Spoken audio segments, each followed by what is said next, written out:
The world really does feel like it's spinning faster these days. Every single morning, there's just this flood of news, market shifts, new tech popping up. It can be genuinely tough to keep up, and that's exactly why we're here, really. In this deep dive, our whole mission is to cut through all that noise. We're sifting through the latest reports to, global economics, personal finance, the latest in AI, just trying to bring you the most vital insights, maybe some surprising facts too. We want to help you get well informed, but quickly and hopefully effectively. And I think as we unpack today's material, you'll start to see a clear theme. It's how all these seemingly separate news items, they're actually, well, deeply interconnected. Global trade policies can ripple right into corporate earnings. They can influence central bank decisions, even change how tech companies operate day to day. So we'll try to connect those threads for you, reveal some of those underlying trends shaping, the economy, tech, and frankly, how people are just living their lives right now. Okay, so let's start with that big picture, though, the macroeconomic landscape. The whole discussion around tariffs and inflation, it's been particularly heated lately. President Trump's been really firm on his stance, hasn't he? Calling tariffs sacred, and new ones are set to kick in August 1st. But what's the potential fallout, globally speaking? Well, the UN, they've issued a pretty stark warning about this. They're talking about a potential cascade effect Right. across what's already a slowing global economy. We're looking at maybe 0.5% shaved off global growth, bringing it down to about 2.3%. Wow, 0.5%. Yeah, and it's not just the headline number. The real insight, I think, is how it could hammer global supply chains.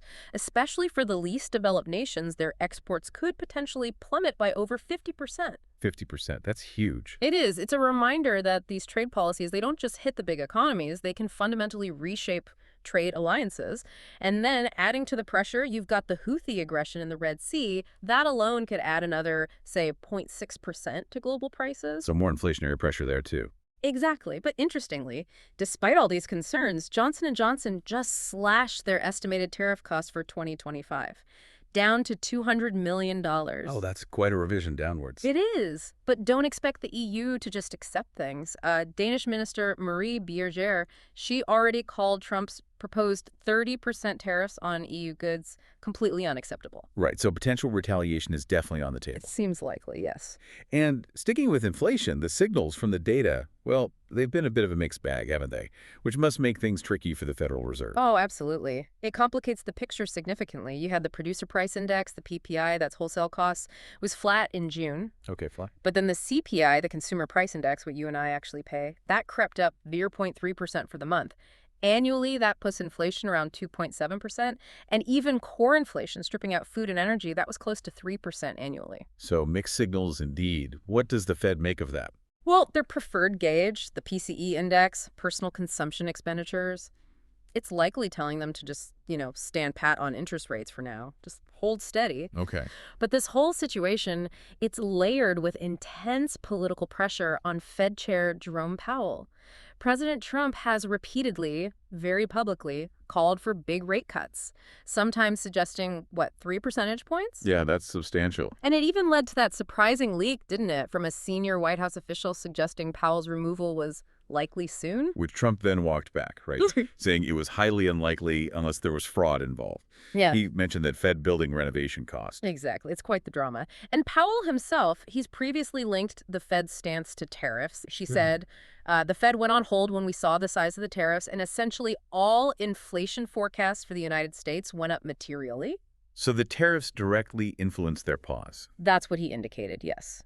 And, sort of on a side note, there's some chatter on Wall Street about the Treasury maybe increasing its bond buybacks. Trying to lower those 10-year yields. Right. But honestly, most analysts think it'll probably just be a drop in the bucket, not a huge market mover. Okay, so we've got these big macro forces swirling tariffs, inflation, Fed policy, political pressure. The big question then becomes, what does this actually mean down at the company level? For corporate America's health, there are strategies. Well, one area that seems to be doing surprisingly well is banking. We saw JP Morgan, Citigroup, Wells Fargo, Goldman Sachs, Morgan Stanley. They all pretty much beat their earnings and revenue expectations. And the driver seems to be strong trading results, fueled by the very market volatility these policies create. That's exactly it. It's a bit ironic, isn't it? The uncertainty generated by things like tariffs actually creates opportunities for trading desks. Goldman Sachs is a great example. Their profit jumped, what, 22%? Revenue up 15%? Impressive numbers. Yeah, and their equities trading division alone was up a massive 36% to $4.3 billion. It really shows how some institutions can navigate, even capitalize on, market swings. But not everyone had such a stellar quarter, right? Yeah. Bank of America was more mixed. Right, BofA was a bit different. They beat on earnings per share, but actually missed on revenue and, crucially, on net interest income. That's despite saying they saw consumer resilience. So a slightly cloudier picture there. Okay. And shifting away from banks, what other big corporate stories caught your eye? Ford seemed to hit a snag. Yes, Ford stock definitely took a hit. They're facing an estimated $570 million cost for a recall. Ouch. What was the issue? It involves nearly 700,000 SUVs, models like the Bronco Sport, Escape, Kuga from 2019 to 2024 model years. It's a fuel injector issue that apparently poses a fire risk, so a significant safety recall. Definitely something to watch. And then Target's making moves in physical retail. Yeah, interesting strategy there. They're planning to open 20 new stores this year across 6 states. It's part of a bigger plan looking out to 2030, aiming for $15 billion in profitable sales growth. They're talking about 300 new stores and remodels over the long term. Interesting bet on brick and mortar in this day and age. It is. Shows they still see value there. And speaking of strategy, there's also been buzz about a potential split at Kraft Heinz. Ah, the food giant. What does that signal? Well, it could signal a broader trend in M&A, where maybe these massive conglomerates decide they're better off breaking up. Sometimes these corporate splits can actually unlock value for investors, create new opportunities. Like slimming down to focus. Exactly. And one more, BlackRock. Their stock bounced back quite nicely, even though they had this, quote, massive client redemption. Over $50 billion pulled out by a single client in Asia. $50 billion. That sounds huge. How did the stock recover? Well, CEO Larry Fink came out and basically said business in Asia was, quote, stronger than we ever imagined. That seemed to really reassure investors about their overall position in that crucial growing market. Fascinating. So it's clear these corporate giants are navigating everything from global trade to consumer shifts. And a lot of that pressure, a lot of that innovation, it really fuels the next frontier we need to talk about, technology, especially AI and crypto. Let's start with NVIDIA. Just, wow. Their dominance in AI continues. CEO Jensen Huang sold another $37 million in stock recently as part of a plan to sell up to 6 million shares. And the company itself, it soared past a $4 trillion market cap, most valuable company in the world now. Huang's own net worth has even blown past Warren Buffett's. Incredible ascent. But here's a twist, right? NVIDIA is going to resume selling its H20 chips to China. Yes, that's a big development. It comes after the Trump administration apparently signaled approval for the necessary export licenses. It is significant because NVIDIA took a huge write-down on unsold H20 inventory just back in May, didn't they? Like $4.5 billion. That's right. So getting the green light to sell them now is crucial. And Huang isn't stopping there. He's apparently expressed a desire to sell even more advanced chips to China. Which creates this interesting tension, doesn't it? Between NVIDIA wanting to sell cutting-edge tech and the U.S. government's stated goal of wanting China to rely on American tech, perhaps not the most advanced. It's a very delicate balancing act. Trade versus national security, innovation versus control. And speaking of the intense needs of AI, look at OpenAI, the company behind ChatGPT. Right. They're making a big move. They're expanding beyond just relying on Microsoft's cloud. Now they're also using Google's cloud infrastructure, and they're even bringing in smaller players like CoreWeave and Oracle as suppliers too. So diversifying their computing power sources. Exactly. It just underscores the absolutely immense, almost insatiable demand for computing power that AI models like ChatGPT require. They need more and more. But not all AI companies are scaling up right now. Scale AI had some cuts. Yes, that was notable. Scale AI cut about 14% of its staff. That's around 200 full-time employees and maybe 500 contractors. This happened not long after Meta made that huge $14.3 billion investment and hired Scale AI's founder, Alexander Wang, as Meta's chief AI officer. Interesting timing. Why the cuts then? Well, Scale AI themselves admitted they ramped up their generative AI capacity too quickly. It's a lesson, maybe, that even with massive investment, you can sometimes get ahead of the market's immediate needs. A cautionary tale in the hype cycle. Perhaps. And another interesting AI tidbit. Wall Street pros are apparently using ChatGPT for stock market advice now. Really? Like just asking it for stock tips? Well, not quite that simple. The reports emphasize that using it effectively requires, quote, layered requests, back and forth dialogue, and an ability to check sources. Ah, so it's a tool, not an oracle. You still need the human expertise. Precisely. It's powerful, but you need to know how to use it and verify its output. It's not a magic bullet. That's a really important point about using AI responsibly. Okay, from AI, let's pivot to the equally fast-moving, sometimes wild world of crypto. Bitcoin's been climbing again, and we heard one investor predict a potential golden age for digital assets. Bold call. Very bold, yes. Things are certainly dynamic. And there was some real drama in Congress this week over crypto regulation, wasn't there? Bills nearly failed, then got revived. Yeah, quite the turnaround. Three key crypto regulation bills were facing procedural hurdles in the House. They initially stumbled, but then, reportedly, thanks to President Trump's intervention, there was a reversal and a procedural vote passed, allowing them to be considered. Interesting intervention. And what's happened with prices amidst all this? Well, connecting that political movement to the market, we saw some notable jumps. Bitcoin climbed over 2%, approaching $119,000 recently. Ether was up even more, over 5.5%, hitting above $3,200. Okay. And related companies saw gains too. Circle up 11%, Coinbase up 2%. Bitmine jumped 21% after news broke that Peter Thiel bought a stake. So positive momentum seemingly linked to potential regulatory clarity, maybe? Could be part of it, but it's definitely not all smooth sailing on the policy front. There's still significant political division, especially over the idea of central bank digital currencies or CBDCs. Right, the digital dollar concept. Exactly. Republicans particularly are described as being vehemently opposed. Why the strong opposition? The main concerns seem to revolve around privacy and the potential for increased government surveillance or control over personal finances. It really touches on fundamental questions about the future of money and the role of government. Okay, so we've gone from global economics to corporate boardrooms to the cutting edge of AI and crypto. Now let's bring it closer to home.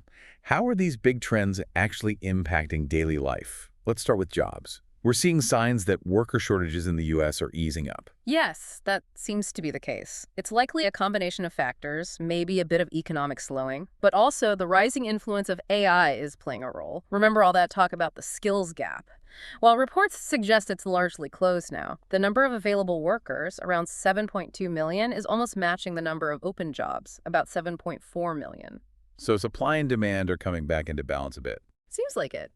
And what's really interesting is looking at where workers might be finding the best opportunities. CNBC did their annual America's Top States for Business study, and they ranked the top states for workers in 2025. Oh yeah, who came out on top?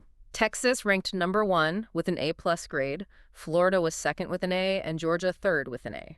Interesting. What put Texas at number one? Well, a couple of things stood out. Apparently, 70% of Texas high school students are involved in career-related fields, which suggests a strong pipeline, plus high worker productivity. And Florida, what was their strength? Florida leads in net migration, attracting workers from other states, and they seem to have effective training programs. 86% of participants find jobs within 6 months. That's impressive placement. It is. And one more interesting stat. Washington State apparently has the nation's most productive workers, measured by economic activity per job, around $191,000. They also have the highest concentration of STEM jobs. Fascinating regional differences in the labor market story. Definitely tells a story about where talent and opportunity are clustering right now. Okay, so beyond jobs, let's talk housing, personal finance, and maybe some unexpected life questions that popped up this week. Right. On the housing front, a key insight involves Blackstone, the big alternative asset manager. They're back buying rental homes again. Oh, really? Where are they buying? They seem to be focusing on areas with job and population growth, particularly in the Sunbelt states.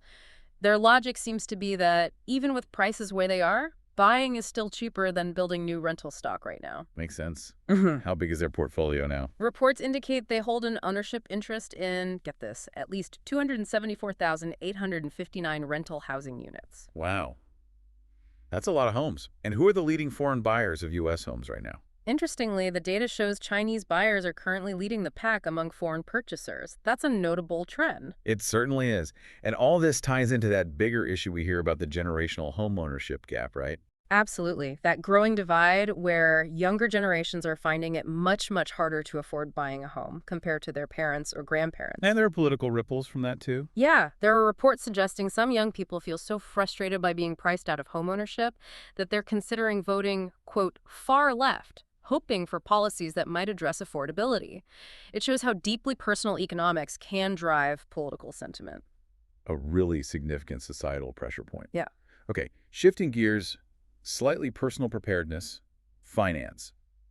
There is a worrying trend with car insurance. Yes, this is quite alarming, actually. The data suggests that 1 in 3 U.S. drivers, that's over 33%, now lack sufficient car insurance coverage. 1 in 3, that's way up from 2017, wasn't it? It is, yeah, up from about 23% back then. And even worse, about 15.4% of drivers have no insurance at all. So what's the risk for people who are insured? Well, it leaves you incredibly vulnerable. If you get into an accident caused by an uninsured or underinsured driver, even if it's clearly not your fault, you could be stuck with massive medical bills or repair costs that your own policy might not fully cover. That's a scary thought, a real hidden risk on the road. It really is a sign of financial strain for many, perhaps.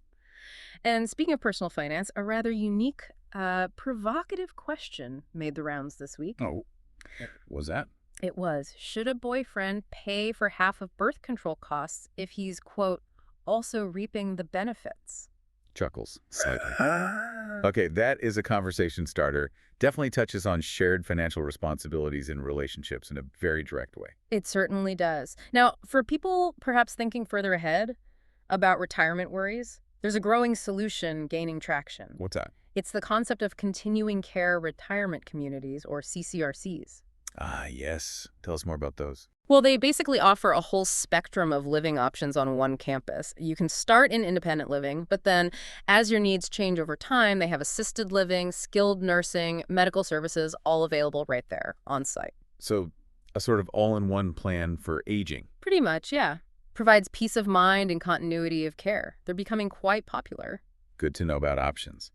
And finally, on the political legal front, there's a challenge to the Trump administration regarding disaster funds. Yes, a significant legal battle brewing. About 20 states, mostly led by Democrats, are suing to block the termination of a multi-billion-dollar FEMA grant program. It's called Brick Building Resilient Infrastructure and Communities. What does that program do? It funds crucial infrastructure, upgrades things like strengthening buildings, improving drainage, elevating roads specifically to help communities prepare for and withstand natural disasters like floods, hurricanes, wildfires. So disaster prevention funding, why is it being terminated? That's the crux of the lawsuit. The states argue the termination was unlawful, that the proper procedures weren't followed. It highlights this ongoing tension between state and federal priorities, especially when it comes to vital areas like climate resilience and disaster preparedness. Okay, phew. That really was a deep dive today. We've covered a huge amount of ground, from that intricate dance of global tariffs, central bank decisions, all the way to the shifting sands of AI, the housing market maze, and even personal expense debates. We really have. And I think if we just connect it all back one last time, the key takeaway is how interconnected everything is. Staying informed on these varied topics, even the ones that seem unrelated at first, it really does allow you to connect the dots. You start to see that broader tapestry, and that gives you a much richer understanding of how policy decisions in one corner of the world or a tech breakthrough somewhere else ultimately filters down and impacts you, often in ways you might not immediately expect. Absolutely. So the final thought we want to leave you with today is this. Given all the volatility, all the rapid changes we've discussed in markets and politics and technology, how might understanding these complex interdependencies actually empower you? How can it help you make more informed decisions, not just thinking about your investments, but really in navigating your everyday life? Something to mull over.